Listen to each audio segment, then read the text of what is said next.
What up, peeps? It's your girl, Dodge, coming back to Funeral Takes. Well, you guys, it's that time again, review time. This is for the show The Swamp Thing, and this is episode 2, titled Worlds Apart.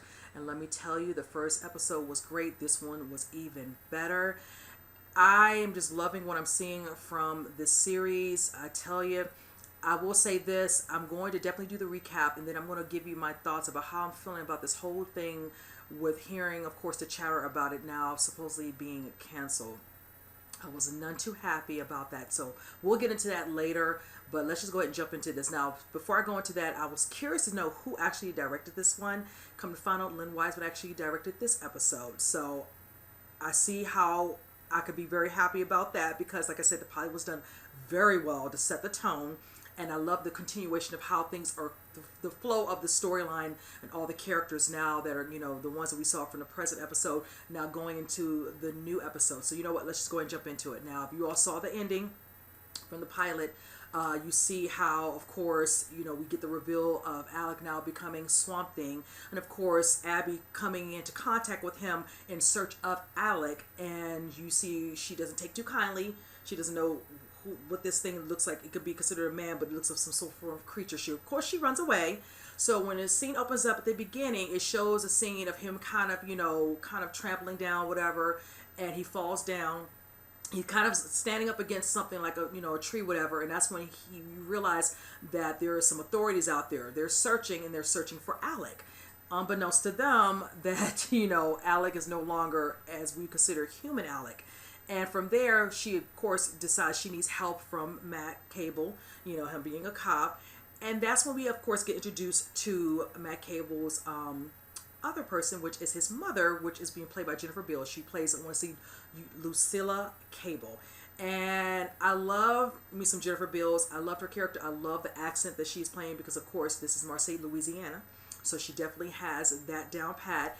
And you can clearly tell from when there's a situation where they're trying to, you know, explain to her, you know, what she's seeing. She's explaining Abby to, I want to say it might be Sheriff, you know, Cable, what she saw out there, whichever. But of course, Matt comes back real quick claiming it's some sort of bear. Ain't no damn bear out there, ain't no swamp right there, but whatever. Okay, I'm just gonna go along with that. So needless to say, she's like, no, whatever. So she kind of backs off because she makes a statement like about certain things being a swamp. And of course, she has a counter comment for Abby, which obviously hits hard because it kind of brings up a scenario of, okay, she's talking about some instances that definitely happened with Abby. It might have happened with her and, you know, the family of the Southerners. They're losing their daughter. So you can see the tension between the two of them. Matt kind of, you know, is kind of taken aback, whatever. So from there, she kind of leans off, whatever, and then she lets her, you know, police, you know, people know, you know, put out APB on some bear. Just go along with it because she's just not here for anything Abby has to say, whichever. That was rather, you know, comical, but whatever. So from there, you kind of see the scene, and you see, looks like to be Swamp Thing kind of walking. Let me tell you, that scene of his presence just like walking is so tight. Because, you know, it's Derek Mears playing him, and he just looks so freaking epic in that particular scene. To me, it's just like, oh my God. And I was here for it. He falls down a little bit, and that's when he kind of sees his face, you know, in the water. And let me just tell you, there's a scene that comes up, which I'm going to post up in here, where, of course, you know, the little girl named Susie, who is, you know, dealing with her issue, whichever, you know, of course, you know, the situation happened to her father, who became, you know, engulfed with the situation from the swamp, that he's now dead. You know, he tried to, you know, to kill Abby and Alec. You know, his daughter ran in there. It's almost like it's some sort of connection. So speaking of connection, you see the scene of him looking himself in the water. Then you see the scene of him, you know, starts slowly touching himself. He first goes for his hand, he starts ripping some of it off, whatever, thinking it can come off. He's just thinking he has some of the swamp, maybe greenery or whatever on him, unbeknownst, not realizing that he is fully transformed under the water. When he got shot, he probably lost a little bit of consciousness, and now he had a full transformation. So he's not even realizing that, oh no, you are no longer human. Your face is totally different. You have a different type of you know, I don't know what you want to call it, you know, type of skin or whatever, that's made out of, you know, greenery, whichever. Your eyes are red, you know. So he starts ripping his arm, he starts ripping the side of his face. She starts ripping off stuff, which is basically the little stuff that they put on her to check her, her vitals, whichever, ripping that off her arm as well. She's ripping off her neck. It's almost like they have this connection. Whatever's in the swamp that got into her, whatever, or stuff that's chemicals, whatever, has caused this connection between the two. She's feeling it, even though he's not feeling her, she's feeling him going through this whole situation. And that was a really good scene. I just wanted to just put that in for you all to see that for yourself. So from there, you see a scene at the end where he kind of basically breaks out into a loud scream of her, kind of like, like he's just, yelling, kind of like a cry, but a hard cry, yell out cry, whichever, like, he's just in complete distress. And you just feel for him. I just feel so bad for Alec. It's just so sad because it's just a situation he did not see coming happening to him. And it's like now he's having to deal with it now because he had to see himself to see you're not who you are anymore. You are totally different. You can't just go up to Abby. He has to stay hidden. So from there, you see the scene where it looks like, Liz and Abby are actually just kind of having a talk. She's staying with her at her place, whatever. She's kind of explained to her some of the things going on in the town or whichever, and just understanding, what's going on. She's explained to her, you had a little bit of a kind of slow bond building up with Alec. And you can kind of tell, she's like, yeah, he was a cool guy. He was a great guy, whichever. And it's just really sad. She's not understanding what's going on. They can't find his body. It's just something's just not right with the whole scenario. So I kind of like that part that she does have somebody while she's in town, besides her work/friend, she has her girl Liz, who I told you on a previous episode, she works at this type of bar, but she's also an investigative reporter. And being that she's a friend, they can kind of lean on each other for, just any type of discussion, her kind of keeping her in a loop if they're trying to figure out certain things, going on. People won't tell Abby.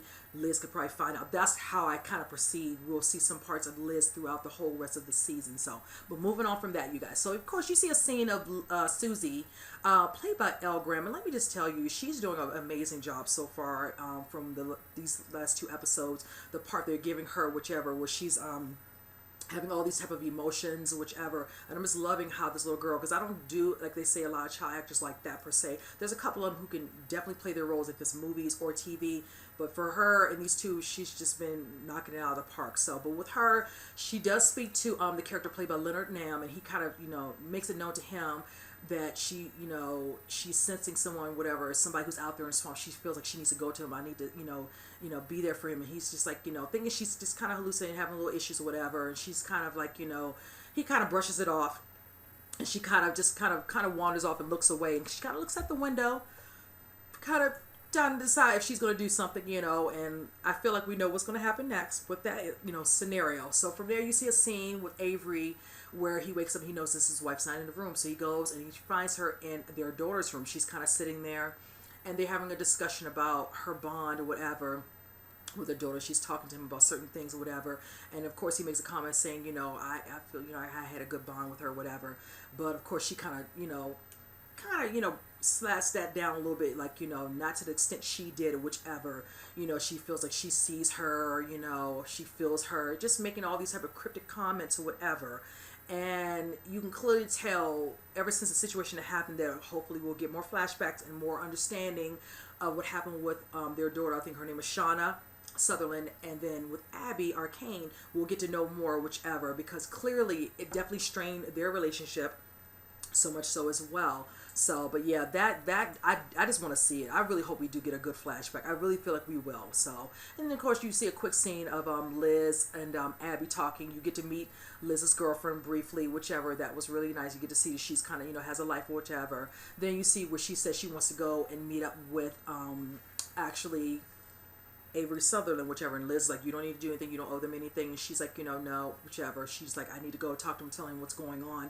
He is a very well-known person within the community. He might be able to pull some strings and get her help to figure out what's happening with this disease that's going around and all this type of information she needs, to help her. So of course she shows up. And he talks to her about how he feels bad. He wasn't there for her like he should have been. Whichever, he could have, caused some of this heartache to never happen. Whichever, he considered her like another daughter because he kind of makes a comment that he took her in, and I thought that was like interesting. So that's another layer. I need to understand. Okay, where's her parents? They're talking about they took her in. They've known her since she was a young girl. Whatever. That's probably why I probably heard so much from Maria, played by Virginia Madsen's character. So that's why I'm like, okay. I love that we're getting a little bit, little by little, and this is just the second episode. That does let me know that we're definitely going to learn more as time goes on throughout the whole entire rest of the episodes of this first season. So it shows her speaking to him. She explained to him she needs to get into Alex's lab. She needs to get more information, whatever. Is anything he can do to help her? He's like, I can help her any way I can. So, he's kind of, really realizing this is not just something he can shrug under the rug like he did hints in episode 1 when Alex was trying to explain to him about this during that little, town hall meeting of sorts where people were freaking out about this disease going around, whichever. So from there you see the scene where it shows Maria going to, I want to say, I can't remember if is it Delarice or Delarice's like bar or whatever, and she comes into contact with Madame Zandu. You can clearly tell that they have some sort of say working relationship, whatever, because it clearly lets me know that she's been showing up there to get some sort of seance or some type of readings from her.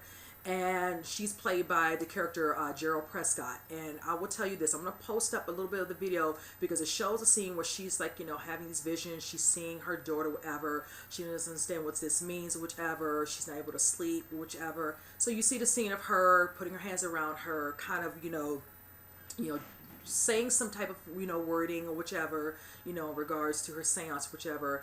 And from there you see, of course, Maria's character kind of just eyes closed, letting her do her work. So then eventually she, of course, as you see, come around and she starts to touch her, and that's when you see the scene what looks like to be a girl who is definitely drowned, and you see like pale out eyes, face is just horrible, whichever. And that's from that part you see where she kind of jumps back, and it kind of freaks out Maria. She goes to touch her, which causes something where she kind of flips off of her. So it keeps making me think, does she have some sort of type of other powers, because when she tries to check up on her, she leaps and hits the wall with her, breaks the glass, whatever, and she ends up losing her footing, ends up throwing up, whatever. And she's just like, I saw something, something bigger and worse, out there, whichever. She's like, let your daughter rest, let's stop this, stop doing this. Let your daughter is dead. You cannot bring her back, just move. And she's like, I can't. She kind of breaks into tears.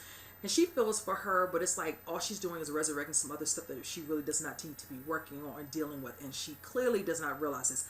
You can clearly tell Madam knows what she's talking about, but Maria, she's not here for any type of vision or anything to be closer to the daughter. She wants it. She doesn't care at what cost, what price it is to her sanity, honestly. But that's what gives more story, to the show. We got to have all that extra stuff. But moving on, you guys. So from there, you see the scene where Liz decides to take Abby to where Alec actually was staying, because the place that you see previously in the other episodes where he does his work in the lab. So this place he actually stays, it's kind of like a little video game store of sorts, whatever. And this is when we get introduced to Ian Ziering's character. His name is Danny, aka Blue Devil. And I'm kind of glad, because I told you all previously when I did the trailer, I was wondering where he comes into play. So of course, when you get to meet him, we see him. And he's talking to them about, some other stuff, whichever, about him having acting roles or whatever. At first, when she comes in there, Liz, and she yells for him, he doesn't come right away. I'm going to talk about some things about how I feel about that. There's something that's on my mind about the character scenario. Plus, the way his face looked rather flushed. He looked, his face looked kind of a little pale, bluish. I'll get into it later. So he kind of is talking to her, and Abby says, she realized, she found out that Alec, of course, you remember I said he got fired. And he's like, well, he was doing some research, he was doing some work. He couldn't use his laptop because he couldn't get into certain things. So he ended up using his stuff, whatever. He would kind of log in and keep stuff on his type of like a little diary of sorts. So she was like, do you have that? So of course he goes to get it. He used it under his name, whatever, under Blue Devil, some sort of site or whatever. And he was keeping it all on there. So that's when Abby was like, can I, get that so I can look at it, whatever. So that's when she leaves the room, and it's just Liz and, of course, Danny talking. So it shows a scene next where it shows her kind of going through certain files. You click on it, and it shows him out there in the swamp, going around there checking, probably taking certain samples from the water, things of that nature, talking about how he met Abby. She's very interesting. She's very intriguing, whichever. And he makes a nice little compliment, talking about she seems really nice. I really like her. She seems really cool. And it was really cute because you can clearly tell from the last episode, they were slowly building a little bit of a bond with what they're dealing with. It was happening rather quickly, but it was a bond where it was like a bond of friendship, whichever. Nothing so far from anything intimate whatsoever, but you can clearly tell the respect level for them both feeling like, it's their duty. If it's something they see that's not right, bring attention to it, deal with it, which I liked. They both are in that type of mindset, which I enjoyed about both of them when they're working together, that teamwork, so to speak. So yes, when you see that scene, it was really heartfelt, and I really enjoyed seeing that actual scene of them. So of her watching his video. So from there you see a scene where she's holding excuse me, you guys, her phone. She gets a call from her friend at work saying that Susie, she got away, because of course she did actually skip out. Like I said, when she was staring at that window, yeah, she decided to dip out. Don't know how she got out, and nobody heard the glass shatter, but that's TV for you. So from there you do get another introduction to a character played by Kevin Durham. His name is Jason, I want to say Wood, I wrote his last name down, Woodrue. I hope I'm saying that correctly. Him and his wife, he basically is being paid by Avery Sutherland to come up with some sort of accelerant, and was supposed to be working within the swamp. There must be the stuff that he's been putting actually in there. They're calling it illegal dumping, but that's the name they're utilizing as to what they've been putting in there, because I was trying to figure out what exactly is this stuff supposed to be called. So it's called an accelerant. So it shows him talking to him, and he goes to meet with him. And he just lets it be known. He says, your stuff, yeah, it's all great and good, but it's causing certain situations when I'm having to have town meetings where people are upset. Their kids, are going to hospital because they're barely alive. They can barely, breathe. There's something wrong. He's like, you need to figure out what's going on. You better fix it, because if that's the case, if all this stuff comes out, we're all going down, meaning him, Jason, and Jason's wife. And he was none too happy about that. So basically Kevin Durant's character will be on the show for quite a couple of episodes. I feel like we're going to eventually get a reveal where he might eventually comes across Swamp Thing. That would be nice to see how that will turn out. But yeah, he will be around for a little while longer, because now he has to get down to the bottom of what's going on with your accelerant, because it's having a different type of effect on the people of Marseille. So from that scene, you kind of see the scene, where it's just kind of Abby talking to Matt about, Susie might be considered contagious, whichever we just going to have to consider her like that. We need to find her. And that's kind of basically what they need to do. So they're basically having to make the decision. They got to go ahead and go out there. So from there, you see the scene where he, of course, is getting close to the boat, whatever. His mother shows up. And this is the scene where you can clearly tell he definitely has feelings for her. Because, of course, his mother makes it known to him, you need to be careful. She's like, I know you want to be helpful, she trusts you, whatever and all that, but you need to be very careful dealing with her. She's all sorts of trouble. And she just put it straight out to his, to him. Whatsoever. She's like, you've been holding on to this flame with her for years. And, it is apparent, even from the first episode, whatever, he has a little bit of a shining to her. But his mother bringing it to his attention, like, don't cloud your judgment when it comes to her, whichever. No, stay focused. You are a cop. You need to focus on the work, whatever. You want to be helpful, but just make sure you are sticking to that, whichever. Don't get sidetracked. And this probably was going to happen. Again, this is TV. Let's be real. So, of course, eventually she's finished gassing up. And she probably has an idea they're talking about her. But, it is what it is. So, of course, from there, they have APBs where people are out in the swamp trying to look for the girl. They think she's on one of the boats. And one of the guys, he's actually kind of going searching to see if she's out there. And come to find out she actually is, on the boat hiding. Then he comes up across what looks like to be two guys. And it looks like they are definitely having a little box, the similar box that you all saw from my previous, recap, where it shows the accelerant, whatever is inside this particular box. They're trying to, get them or whatever. It looks like they're taking them out, so to speak. So when he comes up on them, he actually knows one of the guys. The mean looking one, not so much. And let's just say he doesn't particularly care for him. And you can clearly tell, because he's like, what you got in the box? He's like, I just want to make this clean, swift, whatever. And by the time he says those words, the crazy looking one, he takes some sort of pike thing, and he just puts it through his mouth, and he's just like, I'm not even here for you. You're messing up what we have to do. The brother was just like, why did you do what I do? He's like, you know what? He says, if we don't deal with this, that old man is going to kill us. I'm going to talk about that shortly as well. So from there, it shows the little girl, she sees it, because by the time the guy falls down inside the boat, he slightly is able to turn. He sees that the girl is hiding on the boat. So that's when they realize, they got to figure out what to do with him. He's like, you go ahead and take care of the rest of those little, boxes or whatever, and I'm going to clean this mess. So that's by that time, he jumps on that boat, the cop's boat. The brother leaves, whatever. He's lucky because he left before stuff really went down. So from there, you kind of see the scene where, oh my God, that part was just too funny for me. So you kind of see the little part after that where it shows Of course, Matt, and Abby, still in a search, trying to find them or whichever, and they come across the boat, and they see that the cop, is kind of laid down, whatever, kind of bloodied up or whatever. Because by that time, when they think that he's actually gotten rid of it, the little girl had already jumped off of the boat, whatever. He went looking for her. He was trying to get rid of the body. Susie jumps off the board because she's like, I gotta get off, because if he finds me, he's going to kill me too, because he consider her a witness. So by that time, that's when I circle back to Abby and Matt. They come and see the guy, whatever. She's like, go ahead and go, see if you can find Susie. I'm gonna try to see if I can help him, whatever. So by that time, you see a scene where he clearly can see her, whatever. He keeps, trying to follow her. She sees and runs through the woods, whatever. By that time, Swamp Thing kind of hears something, whatever, and he sees it in sharp ear distance, whatever. So he starts searching for the voices, whatever. That's when you can see he's getting close to her, and she screams out, and by that time, Abby has finally heard her. He calls Matt, no, come back. I hear Susie. She's in trouble. Come back now, whatever. So by the time he's turning back, that's when things start to really pick up, you guys. From there, you do see the scene where it shows Susie trying to hide within inside of the barn, whatever, the rundown, barn or whatever, trying to hide from him as high as she can where he cannot find her. Of course, he breaks the glass to try to get to her, but by then it's too late because Swamp Thing has now showed up. He's up under the wall somewhere, and of course he jumps back down to see who it is, and he's looking around with his flashlight. He turns around, he catches Swamp Thing, he grabs him, whatever, by his neck, whatever, and they're kind of in a little tussle. By then he pulls his knife out. He stabs him again. He kind of loses his grip on him, and he kind of pushes him away. And by that time, he kind of turns around, whatever, and he's like, looking at him. And I love the scene where you see him, kind of regenerating his, his wound from where he got hurt from him stabbing him a couple times, on within his upper chest. And that's when he makes a comment, and I'm going to post it up here for you all to see, because it was such a glorious scene, because he's just crazy, and he had to go. You see the scene where the guy's talking about, what the hell are you?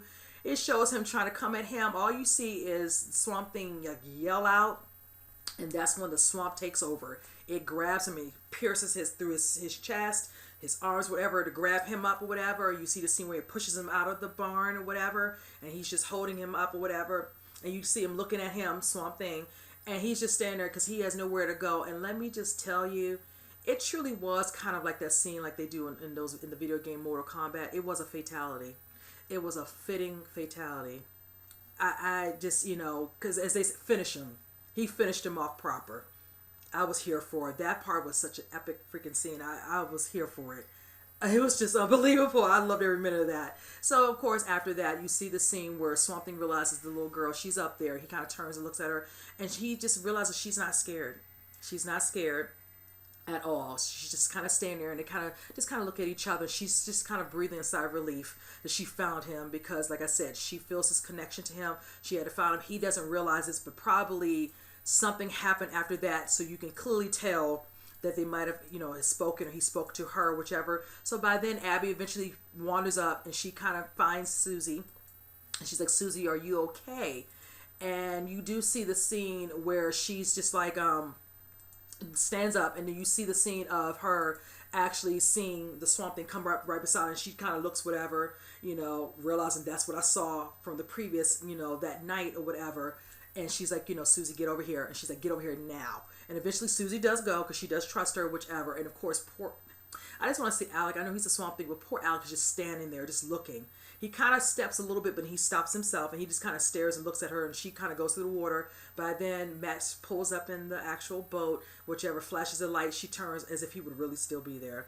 He wasn't going to be there. So from there, you kind of just see the scene where eventually, he gets them on the boat, and they kind of drive off. There's one last scene that I thought was really interesting. Two more, actually, where you see the scene of Avery, of course, seeing that his wife, Maria, has gone back into the room again. This time, very interesting scene. That's why I said that it's more layers, and I love that, because there's so much potential of different things for them to discuss, throughout this entire season, just this episode alone, because it gives us more.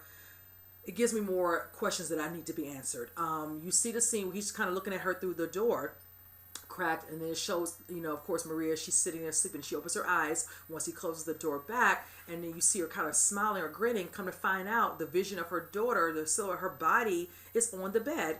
Of course, like she's a version of her, but it's the drowned version of her, for however she went into the water. So, like I said before, I definitely need to know a little bit more about this whole entire story, and I want to know what the heck is going on with the mother, that she is seeing these things and these visions. I don't know if this stuff is happening because of the seance, but it's just a lot going on there, which I don't mind, because like I said, it's another part of the story that we can really get into to give layers to the other characters to keep them definitely interesting. So the last and final scene, which is a good scene, I might add, it shows Susie and Abby talking, and they're just having a discussion. She's asking, telling her, what the situation was with him, whichever. And she's like, he's scared. He doesn't understand what's happening to him, whichever. And she's like, he talked to you? She's like, yeah, he spoke to me. And then from there, she says, did y'all talk about anything? And she's like, yeah, he told me his name. His name is Alec. And the look on her face was just like, just the thought of her trying to process all that, like looking at him like, okay, as I told you all before, let's just do the math on the height. That's what I said. That's why I'm just like, his overall transformation. And that's true. It can happen the way they're doing it. We're setting up, this is all based off of, comics and movies from the 80s. So they can just, make it like that, because clearly Alec is not that tall. Derek is tall. So, yes. I know she's probably thinking if something happened to him in that swamp, whatever, when the thing blew up or whatever, her thinking he died, from the explosion, he must have fell into the water. What happened to him? So I'm wondering, going into episode 3, what's going to happen. So yeah, that's basically it for this episode, you guys. So yes, let's just get into it. Like I stated, I really want to understand what's happening with Maria. I want to know what that madam is doing with her, with these seances or whatever, where she's giving her these visions, trying to understand what's going on. She definitely warned her there's something more evil, more of a threat out there now. And the way I keep thinking, what's going to truly happen, is this going to make her even more angry, more evil, whichever? Because in the trailer of this actual show, it shows a scene where she's like, you should have died. She tries to yank Abby's head up under to drown her. So I don't know what's happening with her. She's going to slowly start changing in the way she carries herself, just straight evil. Now I can understand her being mad as a mother, losing her child, feeling somebody might have played a part in it, even if they didn't physically do it.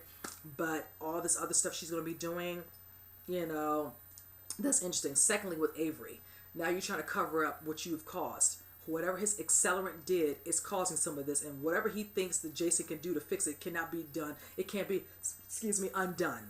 So I don't know what they think is going to do that. So basically, they're just trying to clear up their mess. But the fact remains is that his ego in regards to his work, he feels very confident about his work not being the real cause. Well, we'll see, buddy, because clearly it was. And look what happened to Alex. So it's like, I'm not even here for that. No. So I want him to come into contact with Swamp Thing to see this is what you have caused. And the fact that now they're trying to cover up, because if they find out, and they're going to find out, we need to know who is the one that shot at him, and who's the one that lit that thing up that caused him to go in there. I want to know who that is. I want to keep thinking it could be possibly another bad guy. I don't think it was Avery. I was looking at the height. He was rather tall. I don't think it was Avery Sutherland, whichever. I think it was one of his henchmen. It could be another one that we have not yet met. Secondly, I kept thinking it could be Danny, aka Blue Devil, but I can go into that now. When I looked at him, Ian Ziering playing him, I don't know if you all watched the show, and hopefully you all can comment. Please do. If you saw, he looked very pale, and he looked kind of bluish in the face, like he looked palish off. When Liz was calling for him, he didn't come back. I wonder if he is considered the Blue Devil, if even though he's claiming this is a character or whatever, I wonder if he has any sort of, evilness in him or whatever, because there's a lot of things going on in this swamp. Clearly the swamp has definitely some supernatural, tendencies to him, clearly. So it makes me wonder if anybody, swallows anything, whatever, if they have some sort of like evilness or pureness about them that's evil, does it manifest into other things? And that's what makes me wonder about that aspect of the show. So I'm curious about that. But I'm hoping we get to see a little bit more of him and where exactly is he doing, because I feel like he's doing a lot more than just acting. I feel like it's something underlining with him. So I'm intrigued by his character. Secondly, like I said, Madam, I want to know what's going on with her. I wonder if she's going to eventually reach out to them, verifying to Avery or somebody else to get them to help her with the situation with Maria, because she could be going down a bad path and she might want to help her, whichever. We'll have to see how that pans out. Secondly, with Matt and his mother Lucilla Cable, I'm curious the dynamic there. How does she feel about the things that probably went down with Abby, Maria, and Shauna? That would be interesting, because of course she had her 2 cents to say about the Swamp Thing. You already know full well how things, happen. This to her. And of course the look on Abby's face, because definitely, talk about some stuff from the past, whichever. She just thinly veiled it with a cryptic message. Matt might not have caught on right away, but Abby and Lucilla clearly understood what was being said between the two. So, and clearly you can tell she doesn't care for, because she feels like if she feels she's the cause of that, even if they couldn't prove it fully, she doesn't want her daughter, her son around her at all. So that's going to be very, very interesting, because you can clearly tell, like she said, he has a torch for her, and it doesn't seem like it's going anywhere. So he does make that abundantly clear. When they were in search of Susie, he does make it how he wanted to dance with her during the prom, things of that nature. So, oh yeah, that's going to be the somewhat of a possible love interest throughout the season. That's something right there. Also, the scenes of the reveal of Alex seeing his now new self, that was a good scene. Seeing him just basically having a moment where he was in disbelief and just not believing it and trying to rip it off, like it could just come really right off his arm, his face. And then the way you saw his body kind of, regenerating itself when he was yelling out, in a loud scream, just angry about it. And you could see his head was starting to regenerate, and then eventually he fell into the water. And that's when the swamp party did its thing to kind of, fix, what he had done to himself. That was a really good scene. And then, like I said, the epic scene of it all, the fatality. I'm going to call it that because it was such an epic scene. I love that scene. That guy looked creepy. He was just... I feel bad for certain actors when they play those roles, because when you see their face, you're like, oh yeah, I bet you he plays a lot of villains. I'm sorry to be like that, but some people they're just like that. Like Michael Shannon, I can use him as a perfect example. He looks like he's just like straight unbothered, annoyed. His face is just like that. You just cannot help that. He's played some good guys, don't get me wrong, but a lot of his character roles are, villains. So this guy in this one, oh yeah, straight villain in this one. And he definitely, he fit the role perfectly. So, but yes, that scene was really, really good. And then just like the scene of her seeing the Swamp Thing again, him just kind of, looking at her. He's not trying to hurt her. I hope that they eventually, either the next episode or episode maybe 4 or 5, she does finally see him and he finally speaks. Because I want to hear how they're going to make him speak. I want to think that might not be Alex's voice this time. It's going to probably most likely be Derek speaking. They might just switch up his voice a little bit. That would be nice, because I'm just waiting patiently to hear his voice. I really need to hear his voice so we can see what he sounds like. So, but yes, you guys, this was a great episode. Now let me just get into a quick little couple of minute rant. This whole situation with them canceling, I waited over a year and a half. When I first heard that they were working on this, I was beyond elated about this show. I was happy about this. I couldn't say it enough. I remember I told you all many times how I watched the movies from back in the day from the 80s with Adrienne Barbeau. I loved the Swamp Thing. So when I heard they were doing TV shows, I was like, yes, who's involved? I was like, who's involved? Who's going to be directing? Who's attached to the writing, whatever. When I heard James Wan was coming on board, I thought that was awesome. Then to hear Lynn Wiseman will be attached to doing a pilot, I was like, yes, that's a great director, because I know the pilot's going to be perfect. They're going to make sure they start off just right, and they did. They gave me what I wanted. I was happy. Then to hear that it was going to be under a DC streaming service, I was like, okay, I'm already under 2 of them. Not sure, but you know what? If I like the show, I'm going to get it. I want to see it. I'm just going to get over it and just pay for it. And sure enough, I did. Then to get into the first episode and see that now they're sending out, posting stuff about it being canceled, and I'm trying to figure out what the heck. Why? It's like it just started. I'm like, are you kidding me? I can see after the whole season's end, like, okay, it looks like they're gonna cancel it. I'll be upset, but at least we got through the whole season without you doing it. It's just like your show starts off and the potential's there, and then you just kind of it fizzles out because you all felt the need to put this right out to the masses with people. With some people, and let's be honest, I'm one of those. Some of us joined that streaming service for this. There's other shows on there, but this is the reason I joined the streaming service for DC. Was because of this show. That was the reason. Now, if anything else on there that I eventually wanted to watch down the road, fine. But this is the main reason. So this does not bode well with me. Secondly, I'm hearing, okay, because the show is done in North Carolina, they're claiming this has to do with the tax break. Now, they're stating that, it was definitely due to the budget. But from what I'm hearing, whichever, because let me just note this. I know this has to do with the merger, was this between, it was AT&T and was it Warner Brothers or whatever, because I really don't feel like it has nothing to do with DC. This has to do with them. But then I'm hearing other things that were posted, and let me just read what I had heard, because this is the one that really had me salty, and this is what it says. I'm just going to read this off because I just note this. It says, there won't be a season 2 because it's now too expensive to maintain the levels of quality for season 1, especially for a niche platform, and there's no great reason to keep the production on standby when the deal in North Carolina is no good for them anyway. So the confusion with the tax break, something happened. So instead of making sure that part was handled prior, they went in and thinking everything was done, it was smoothed out, whatever, and all this. So all this stuff starts coming out after the fact, and now we're dealing with the ramifications and the back, just the back end issue. Now this all of a sudden it's now becoming a problem. Now they can't do it. Now what's killing me when they're talking about the level of quality, I wouldn't want you to put anything out that's not good quality to begin with, because right there, a lot of people will catch that. They were going on social media and they would just literally literally go off about a show not being great, whatever, and all the CGI, practical, whatever, the storyline's good, not good, the actors are not great, whatever. So I'm glad it's good quality. This damn thing looks like a damn movie. It's so good. I mean, the music, the overall storylines, because there's multiple ones they can do on this. It's going to keep me engaged. Swamp Thing looks awesome. Derek Mills is playing the hell out of it. I'm not understanding what they're telling me, because I just feel like all this crap they're saying is some goddamn gibberish. I'm pissed. I am beyond pissed, because I want my season 2. I'm like this. I'm like, figure out what the heck y'all need to do, because a lot of us are trying our best to find a way to save this damn show. I'm just going to throw my 2 cents. Sci-Fi, HBO, anybody, AMC, anybody, show can come on after 10 o'clock. Shoot, it won't matter to me. I'm going to watch it. I'm going to go to bed at 12 o'clock anyway, so boom, I'll be right there.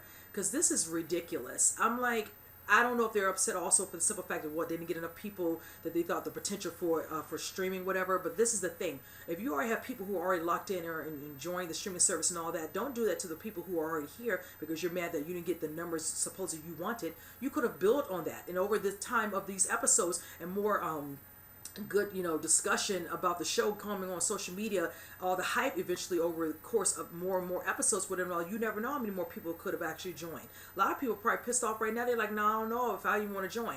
I don't know if they're going to even renew Doom Patrol. I haven't heard anything about that, and I don't know what's going on with Titans, whichever, but I don't know how people feel confident about this. I feel like it's this new trend now where some shows on different networks, whatever, it might be streaming as well, Netflix and them do it as well. It's like you get involved with a show, you see the potential, you're liking what you're seeing, and they just want to yank it from you. I almost caught myself. I was about to straight up cuss. They just yank it. And I'm just like, you invest time, sit at home, watch whichever, and then this is what you do. It's just like, who makes these decisions? Because you all really need to check yourself with the way you all are going about stuff, whatever, because this crap is not even good business. I'm not out here to give out free money to these companies. If you all think this crap is cute, you really need to stop, because I don't find nothing remotely appealing about the whole way this is being done. So I'm hoping eventually this show can be saved. I know that James Wan had posted once he heard the news, he was like, please people, continue watching the show. I'm going to watch it. I've already paid. They already took the first month out, so it's like, I'm going to continue this. I'm not going to just roll out. I'm going to watch the entire season. I want to see how the season 1 ends. We didn't get the full 13 episodes. They had to really combine those last little bit. I think from what I heard, editing, whatever, and all that, to culminate into what they put, from those other episodes to go into episode 10. I don't know if they edited a couple of other ones to add stuff into those to kind of, balance it out within the last maybe episodes 9 and 10, so it makes sense in the storyline the way it leads up, because it's not going to be really a fleshed out full ending, because we were thinking the show would get picked up for a season 2 so they can continue the story. I'm just going to pray that they really do save this show, because the potential truly is there. The casting is good. This is a great cast, and let me just say this, because I know a lot of people, I don't know if they think about this, I'll just speak for myself, about that. Can Crystal Reed get a break? A girl keeps going from show to show. I was introduced to her from a movie she did. I cannot remember the name. I might post it up here because that was the first thing I saw her in that I didn't know who she was. And then when she started the show Teen Wolf, I followed her on that. I thought she was excellent on that. She was awesome.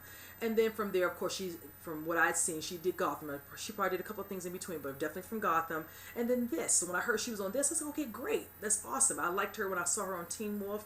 And then, of course, a couple of seasons, when she was on a season good of Gotham. I'm like, okay, great. She's out there doing, and she's considered the lead. Awesome. Virginia Madsen, Jennifer Beals, Ian Ziering, I was right there. Derek Mears. I'm like, yay. And then here we are.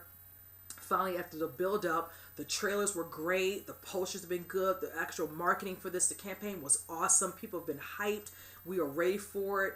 I'm ready to see the episode that Adrienne Barbeau will be in, because she did, kind of hint she's going to be in something in it. So I was happy about that. And then just like, the excitement and the hype for it and all this slightly fizzled out from the way they just, did us with putting this stuff out here. And then trying to throw all these little, just BS, statements, to cover their tail. It's just like, whatever, oh my gosh, once this season is done, if they don't even consider season 2, yeah, they will be removed. I'm not going to waste my time any longer. I know somebody wanted me to watch Doom Patrol. I'm not even going to be excited to even consider watching it now. So, but yes, that's just my full rant. I know I went a little longer than I wanted to, but I just wanted to get it off my chest. I could have made a separate video, but shoot, I'm talking about Swamp Thing. Might as well lay it on at the end. So, but you guys, comment below if any of you all watched actually any of the first 2 episodes. Tell me what your thoughts are on that. And with that said, I will see you guys on the next review. You guys take care.